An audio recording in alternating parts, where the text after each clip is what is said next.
What's going on, y'all? KM Bedsheet coming at you with an old deck that I had a shocking amount of success with. Let's talk about old school Shuri. There are some pretty specific metagame constraints that are allowing old school Shuri Sauron decks to actually succeed right now. Those specific metagame constraints are a high presence of Leech leading to a low presence of Shang-Chi. Now, in addition, those Leech decks that you're looking to run into are also very vulnerable to just stacking two lanes very high. These are decks that are not really built to have a ton of points in them, and because Shuri comes down on turn 4, they're not really leeching any meaningful honor reveals outside of maybe a Taskmaster. In addition, because your deck curves out in such a reasonable way, you can often say, even if you get your Taskmaster blown up by a Leech, that you're just going to go tall enough with a Red Hulk anyway in those matchups. So there are two things happening here, and both of them are actually due to the prevalence of the Blink Leech deck. Those are the things that are making you have good matchups right now. If that ever changes, maybe this deck's positioning will change. But right now, just being able to play old school Shuri really put a smile on my face. I was having a tough day. I was struggling to figure out something that could do better than 50%. I picked this deck up, immediately had a great run with it. I was very happy with it, and I was shocked. And I think it's a good thing that this deck exists, and that this deck is a relative budget deck that I was able to play competitively to climb back into the top 10 in the entire world. I think that's awesome. So I'm very happy with that. Zero is in a bit of an interesting spot in this deck because it doesn't necessarily go with what your best plans are, but it is quite important for when you're not on your best plans. Now, what I mean by that is your best plans typically involve a Sauron into a Shuri, into a 5-drop, into a Taskmaster plus an Ebony Maw. Zero doesn't really fit into that unless you're playing something like Zero into Lizard, which is not really realistic. That's like the turbo nut draw. And I think that gives this card a lot of legitimate tension when you play it, where you're like, oh man, I'm not really sure what I'm ever going to use this for. So I like to default to, if I have Zero and Ebony Maw in my opening hand, I'm just going to play them, right? I'm going to Zero that Ebony Maw. I'm going to do my thing on that card. And it's going to be a reasonable strategy to just like play a bunch of power early, right? That's kind of just going to be how it's going to have to be. There's this also awkward tension between playing a Typhoid Mary and playing a Shuri, right? So you're in this situation where you want to Zero a Typhoid Mary, but if you then top deck the Shuri, you just feel really stupid for playing the Zero on 3. There's kind of a lot going on here. He's a good card, but he's mostly used when you are not drawing the perfect plan, which makes him valuable, but you should understand that about how he tends to play out. Ebony Maw is a very powerful card, but one that has a little bit less utility in this deck than it used to. And what I mean by that is sometimes you're just playing Red Hulk on turn 6 instead of playing, Taskmaster Ebony Maw after a Sauron. But this is still a very, very, very good card, right? It is a 1/7. There are not a lot of Killmongers around. You can actually just invest in this guy a decent amount of the time. Do keep in mind, though, that if you do happen to know or think that your opponent is playing Killmonger, it can be a very poor idea to invest in and count on this card. Now, another thing to keep in mind is I am very often not playing this guy unless I am able to turn him off. Even if that means I'm like skipping a turn entirely, I would rather skip that turn entirely than have the Ebony Maw preventing me from doing stuff. There are some exceptions, like what if I'm, Shuriing into a Vision and then I can back up that Ebony Maw lane? That's real. What if I have like a Nocturne in a Vision? That's also real. Like there are some situations where you do it, but my default is to not play this guy when he does the thing that is bad. Lizard's great. It's just like a very solid card, a very reasonable Zero target that is mostly just going to exist in your deck and be good. I do think that there is a little bit of this thing that happens where it's like, okay, Zero's a good card. It has synergy with Enchantress. It has synergy with Sauron. We want cards like that in our deck. But it's possible that you could actually just do better than Lizard here by just like playing a Jeff, right? Like, yes, less synergy with Zero. Yes, less synergy with Sauron. But also it is Jeff. There is that to think about. Sauron's one power that he got back in the most recent balance changes did not really seem like an incredibly impactful thing. And frankly, it isn't an incredibly impactful thing, but it matters a bit, right? Like it's technically a 50% buff to him when he was a 3/2, right? This is a fine thing to do. This is not the greatest card in the game. Like, let's just be real about it. What it is enabling for you is final turn Ebony Maws, is Typhoid Marys that aren't going to turn your things smaller, and Red Skulls that aren't going to make your opponent's things smaller or bigger. I'm leaving that in. Now, this is a fairly straightforward card. It is almost always what you want to be playing on turn 3 if you have it because of the power of everything it does for your deck. I would argue that having this card is usually in other metagames just as important as having Shuri. However, in this specific metagame, with so much leech stuff running around, with so much emphasis on just being able to go tall in 2 lanes that this deck does well, I do think Shuri remains a more important piece of the puzzle than this card. Nocturne is just a really, really, really good card, and we are generally interested in the ability to move our power around. As I've mentioned multiple times throughout this video, Nocturne helps us do the thing where we target 2 lanes. This deck is kind of built to be able to do that. We want to be able to look at those leech decks and say, that's cool, nice claw, my guy is bigger in a prohibitive way. And then like, that's cool, nice Red Hulk, my guy is bigger in a prohibitive way. And one of the ways we can do that is supplement our guys with cards that can move, like this card right here. She's very good. You have some location troubles. She helps alleviate those as well. Nocturne is a phenomenal piece, and I would be surprised if there was a better replacement than her in this deck. Shuri herself is an incredibly important card right now. She is a lot of how you are able to put those leech decks in those awkward situations where you're just outpowering them. Being able to double the power of a big card is obviously phenomenal. When that big card is something like Red Skull into a Taskmaster or Vision into a Red Hulk, that is even better. Like, just being able to do that kind of stuff is absolutely absurd right now. We're at an all-time low in Shang-Chi. We're at an all-time high in leech decks that aren't really putting that much power on the board.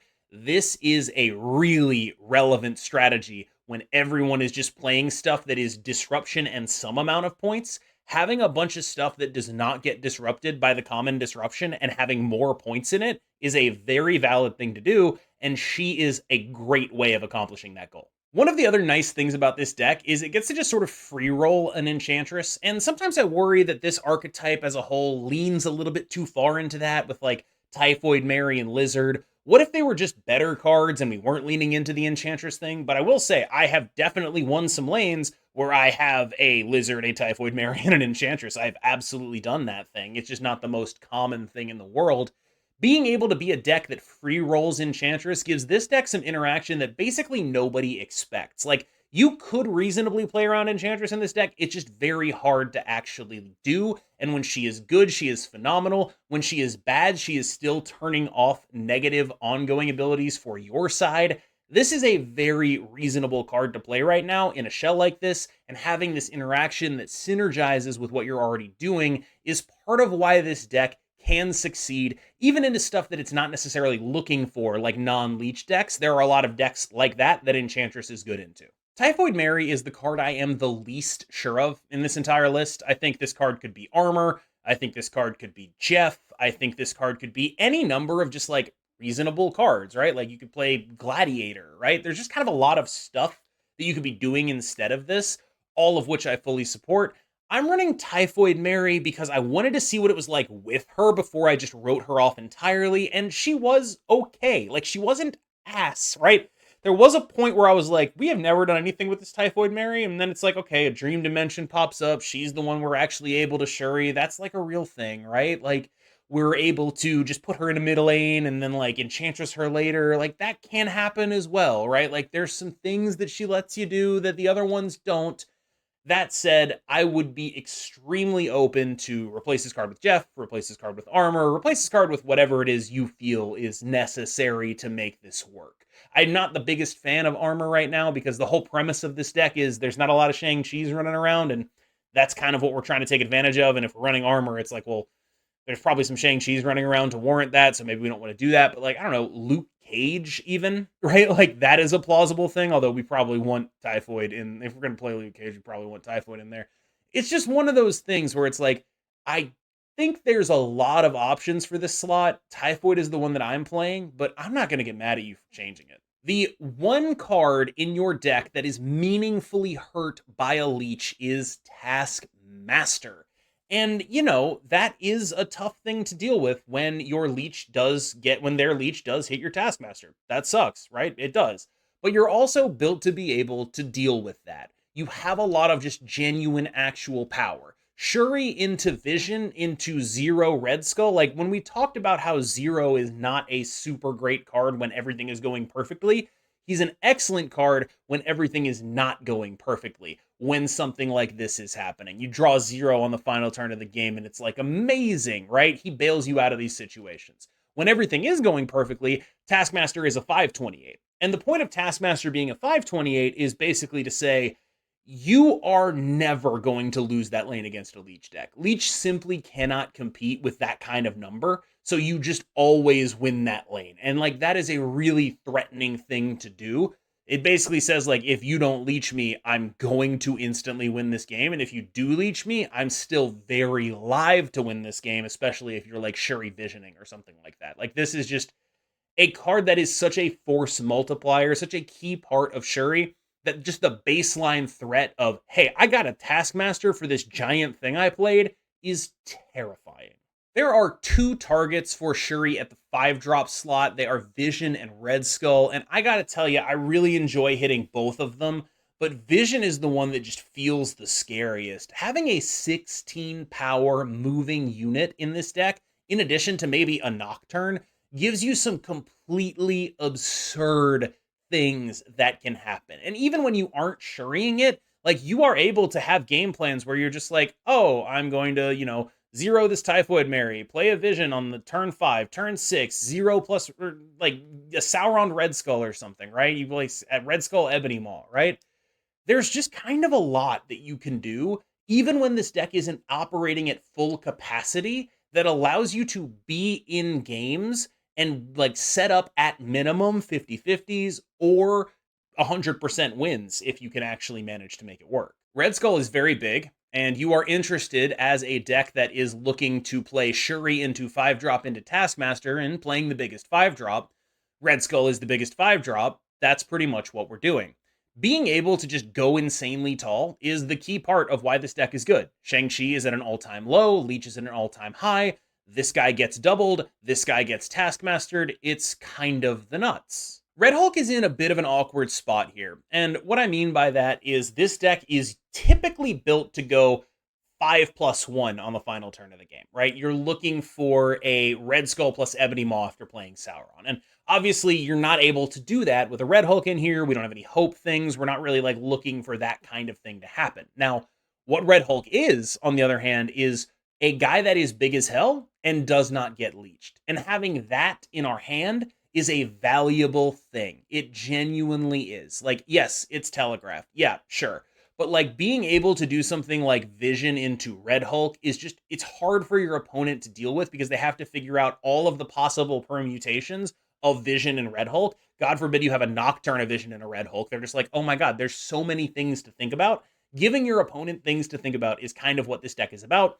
A lot of the decks I play in other games are like aggro decks, like math is for blockers type decks. That's this deck. Thinking, that's their problem. They have to figure out how to deal with what you're doing. You are the one asking the questions. Keep asking questions. All right, y'all. I hope you enjoyed that look at Shuri. We're going to jump into some gameplay in High Infinite. I was legitimately like super tilted when I picked up this deck. I would not have picked it up if it wasn't super tilted. I was super tilted. I was like, oh my God, I'm losing all the time. Everything sucks. I picked up this deck. I rattled off a good run, and I'm very happy with it. So, shout out to Shuri for saving me from myself. I'm grateful for that. As always, I've been KMBest. We're closing in on 21,000 subscribers on YouTube. So if you want to hit that subscribe button, it would be greatly appreciated. As always, I will see you in the next one. You've been phenomenal. Let's get into the gameplay. Balance patch predictions? Ooh, I don't know about that.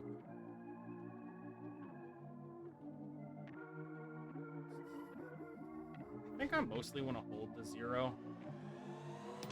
See about it. Hello, bar with no name.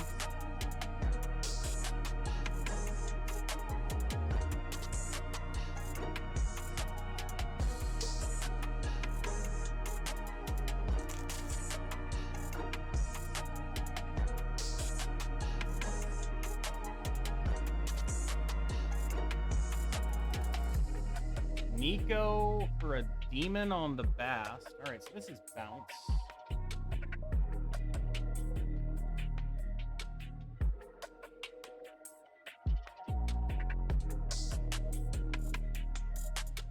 Oh, interesting.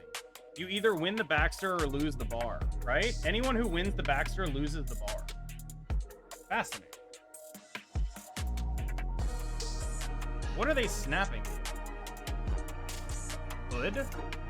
Yeah, but you still lose, right? How off base am I about this?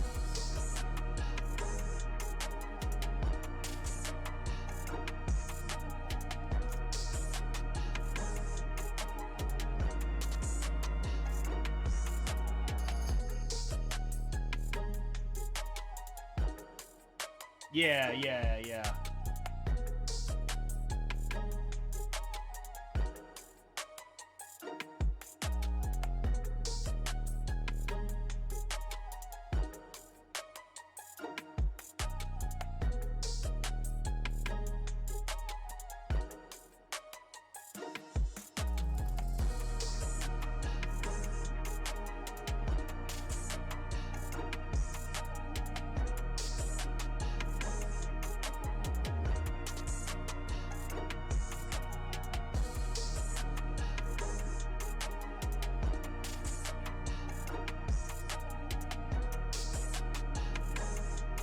I've got a strategy.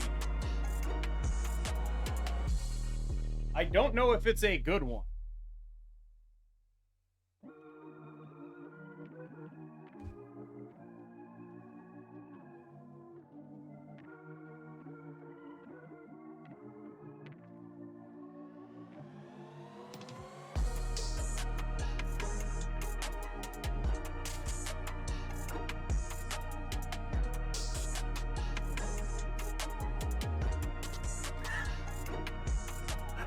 Okay, how do you retreat on that? I'm so confused. How is your thought process there a retreat? Husky, welcome in. Make another video about Loki? I will not.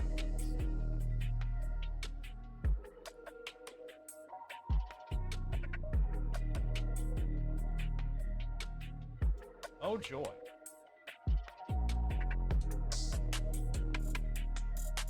We tried torch bounce. I just don't think it's any different than regular bounce. I'm sorry.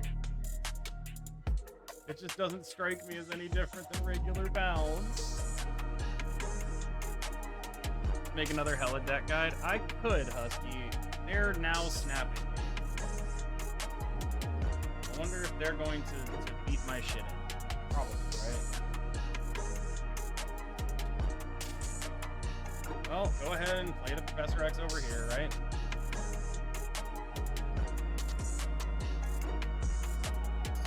Oh, it didn't? Cool. I'm happy about that. Yo, interesting things happening here. Interesting things happening here. 10 power Ebony Maw, just chilling.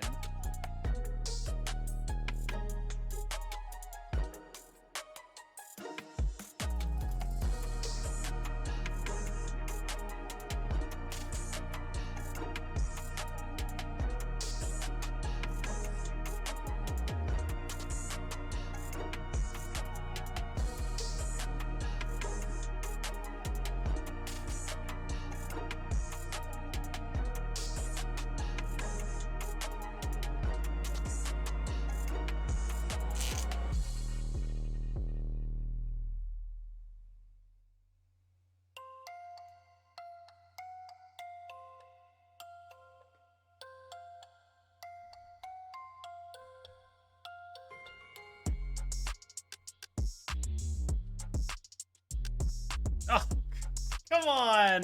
You weren't even gonna let me play Enchantress Lizard?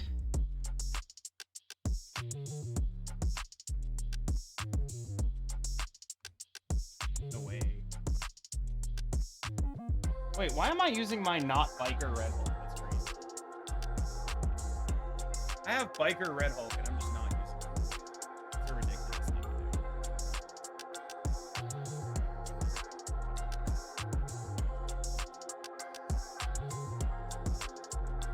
Am I more interested in a Nocturne or a Sauron? I think a Nocturne.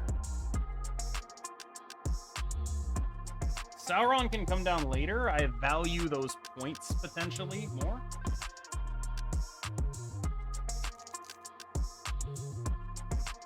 Namora's interaction with Scar? That does seem good, yeah.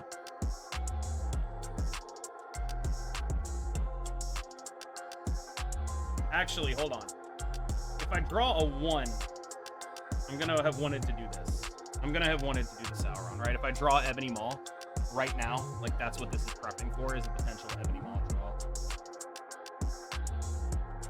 That's fine.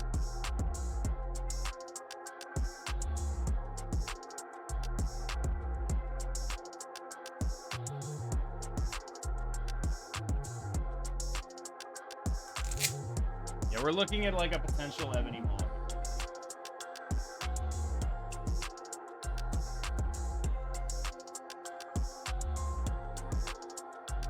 Wow. Domino White Widow. Sick, dude. That's awesome.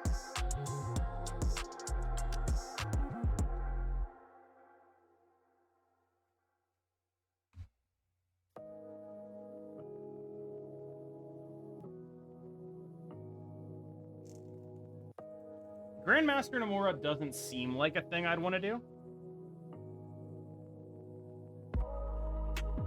It's like we have 2 lizards over there. It's crazy. Why would they move that? What's the move there? Bandman, Jesus. Aren't they dead? Are they not just super fucking dead? Yeah, what am I missing about them not being dead here? How are they not dead here?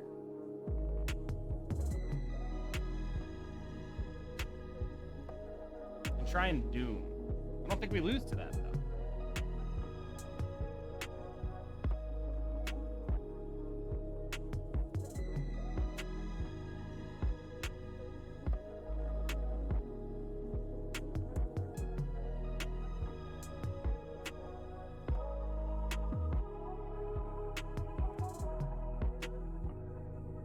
They went for a Doom, I guess. But 14 is a lot. Yeah, see, we beat that. Look at that. Look at how much we beat that. We have 2 red hulks going off. Nice. Yeah, flawless. Flawless. Flawless.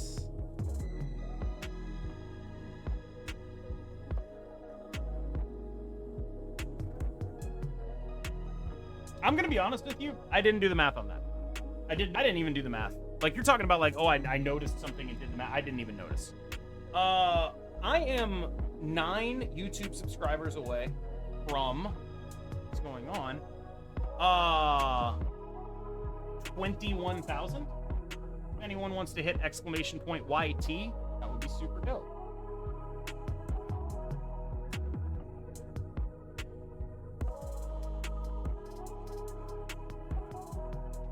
That subscribe button would be awesome. Anyone who isn't subbed, that would be amazing.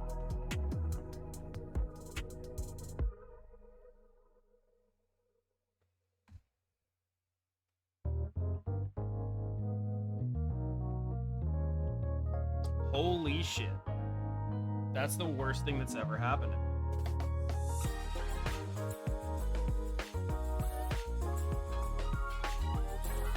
Remarkable. Haha, just as that.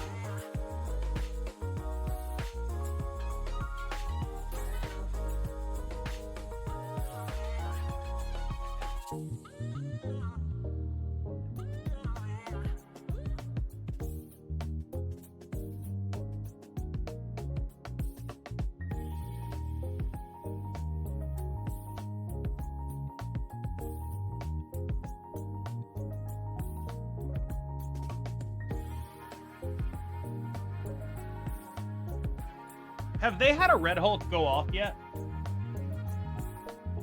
I don't think they've had a Red Hulk go off yet. Am I wrong?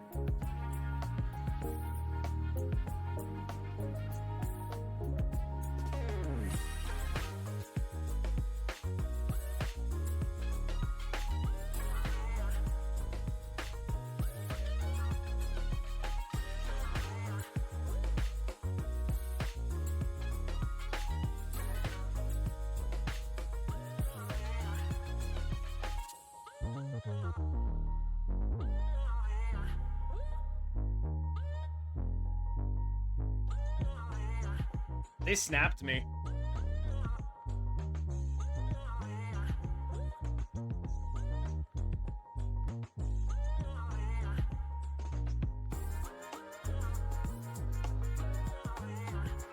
They snapped me in a game they were 100% dead in. Anywhere I would win. So I was setting up such that since they didn't have the Red Hulk go off, they just never actually won that game. They just did not have any more points that would win that game. Because I had a 15 power Red Hulk and they had a 9 power.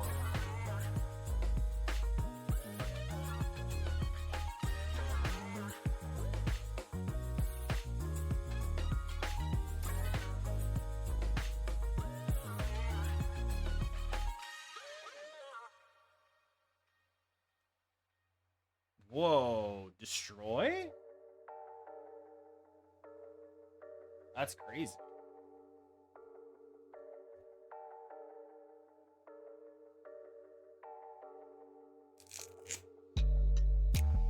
Is Domino bait?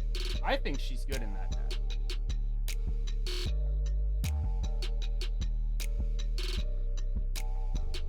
I want to get this to be like a vision, right? We want to have this be like a 26 power vision or some shit. Whoa, this deck. Okay.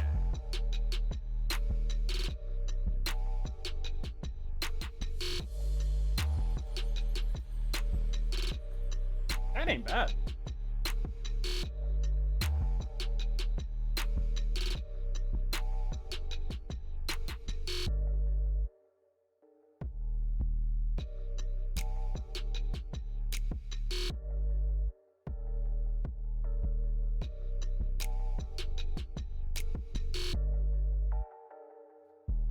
Move Nocturne now? Where?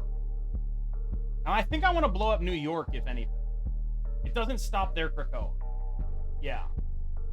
Binks with the raid. What's going on? What's up, Binks? How you doing, buddy? Draw 2, Killmonger. Wow, they're really not doing a lot, are they?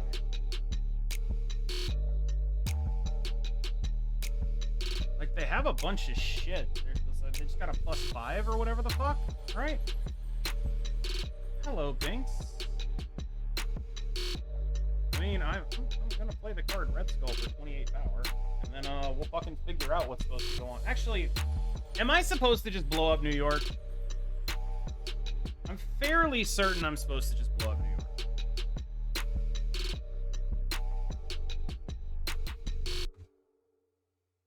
I think I am. So I just have some big-ass numbers going on here. Yeah, look at that blown up New York that otherwise would kind of be fucking me over, right? That New York would otherwise be like a legit fucking problem, and instead of being a super legit problem, it's like, oh, that's actually fine. Right?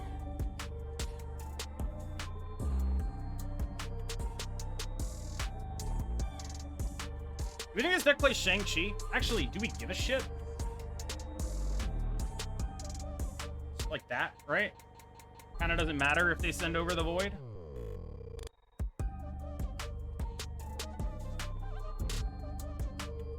Kind of doesn't matter if they send over the Void. Correct?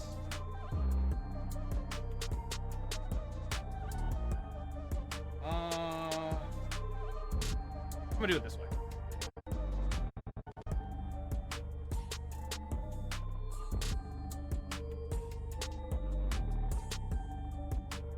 That ain't it. That ain't it. Yeah, that deck doesn't really play Shang. We're not running Jeff. Can we just replace Typhoid Mary with Jeff? Armor? Again, like, no one's playing Shang. That's kind of the whole thing. Oh, God. Yeesh. Maybe this is the Typhoid game, right? She's our Dream Dimension winner. Oh.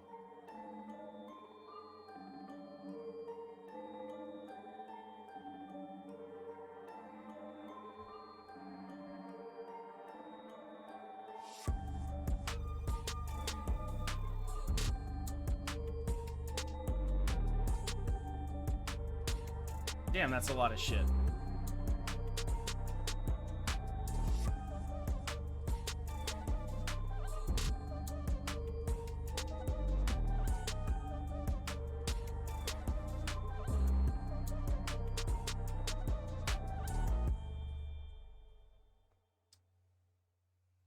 I can go Typhoid into Enchantress here. And have it not be the worst thing of all time. Wait, would I want to do that in the middle? Or would I just want to do that on the right?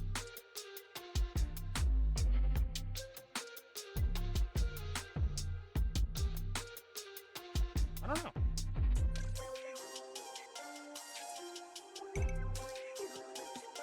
Oh.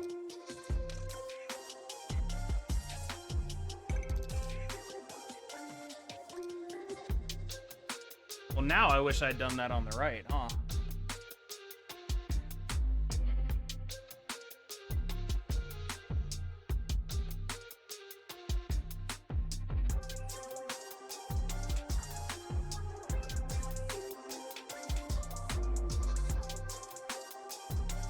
Sorry, I meant the left.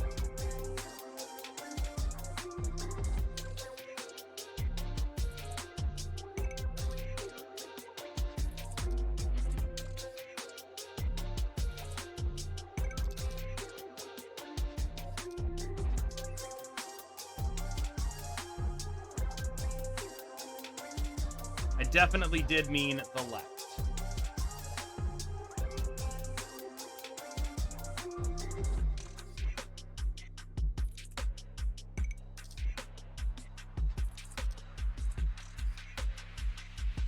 Sure.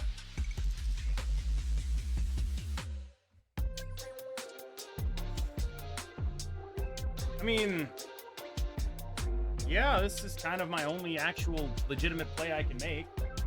Red Skull mid is auto win. Is it?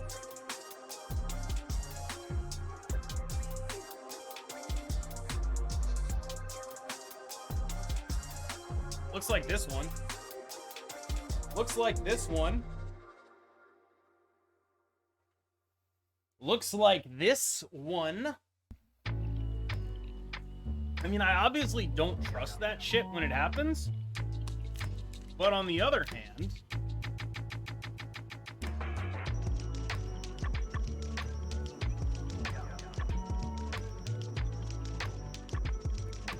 oh my god, they fucked it up again. Seriously? They did the same thing? How do you fuck that up?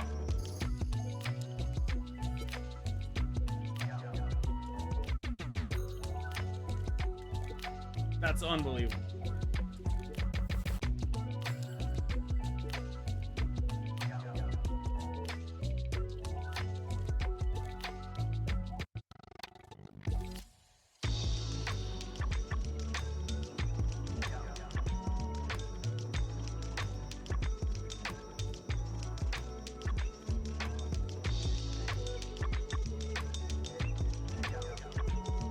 That is insanity.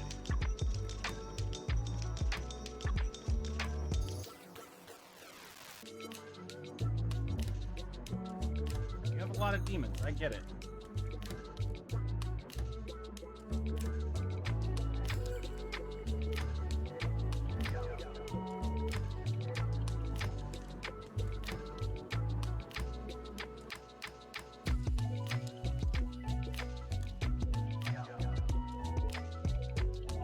I do mind. Don't get me in trouble. Please don't get me in trouble.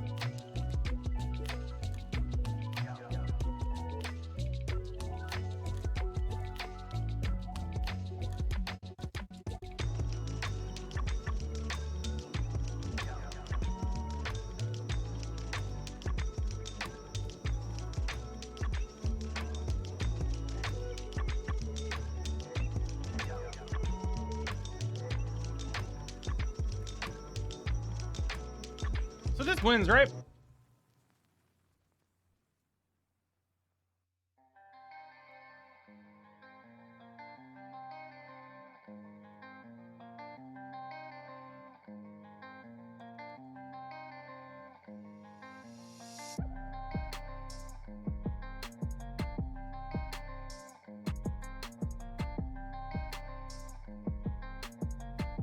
Oh, buddy. That is not it. That is not it. Oh, I could have just played the Red Hulk. What do you know? Anyway, having a 0-cost Taskmaster is fucked up.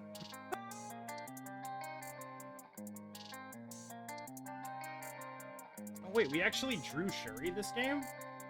It's a world record. A world record actual Shuri draw.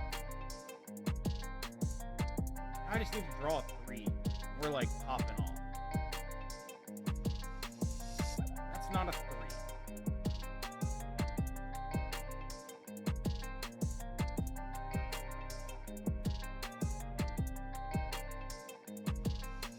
I would like a 3-drop. A Nocturne, perhaps. A Sauron, perhaps. No? Okay.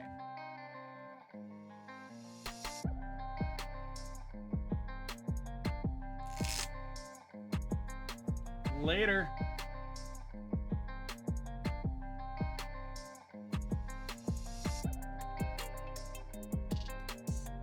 That's a big-ass Red Hulk.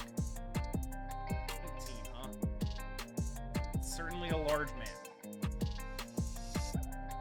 That's certainly one largicus manicus.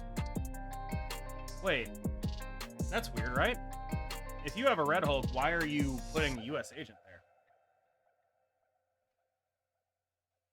If you have a Red Hulk, what's up with the U.S. Agent? And why are they snapping? What's happening right now? Am I getting Doc-ocked?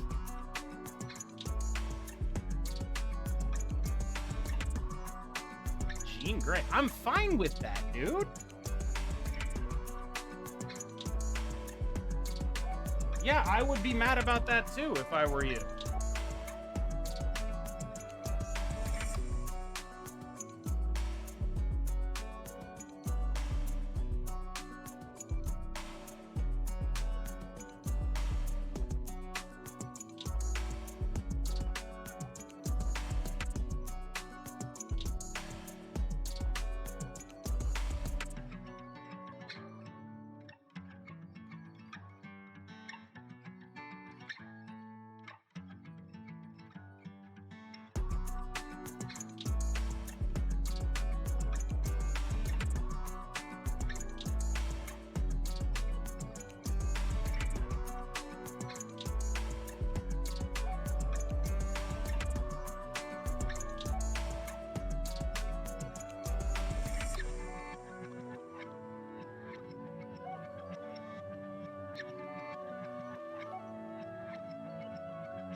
I died, I think? Wait, no, hold on. I won. I was worried I died. I didn't do a lot of math on this. I didn't do a lot of math on this, but I did get away with it somehow. Oh, man, that's a really clever, like, move there. A true grilled cheese, indeed. Thanks. I'm gonna pretend I know what that means.